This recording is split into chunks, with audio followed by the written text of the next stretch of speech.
नरेश गुप्ता का तबादला सहारनपुर के पोस्ट ऑफिस में होता है, जिसकी वजह से राहुल को भी अपने पापा के साथ सहारनपुर आना पड़ता है। राहुल का एडमिशन पास के स्कूल में हो जाता है। राहुल के पापा उसके ट्यूशन के लिए पड़ोस के सिंघानिया जी से पूछते हैं। अरे सिंघानिया जी, यहाँ कोई अच्छे ट्यूशन टीचर होंगे? ज़्यादा इंतज़ार नहीं कर सकते। देखिए, वैसे ही 2 महीने बाद राहुल का एडमिशन हुआ है, पढ़ाई छूट रही है राहुल की।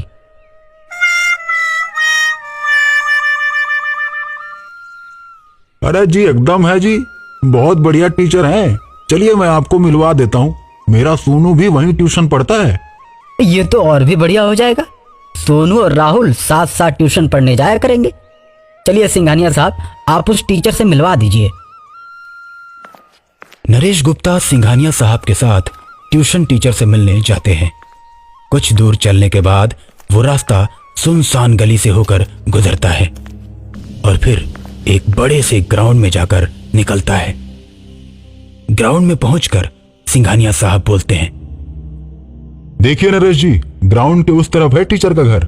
चलिए चलते हैं। नरेश गुप्ता सिंघानिया जी के साथ चलने लगते हैं।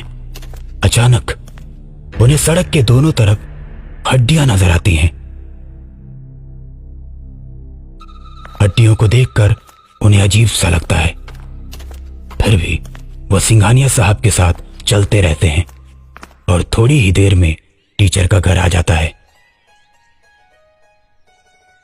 टीचर से मिलने के बाद नरेश और सिंघानिया साहब अपने अपने घर वापस आ जाते हैं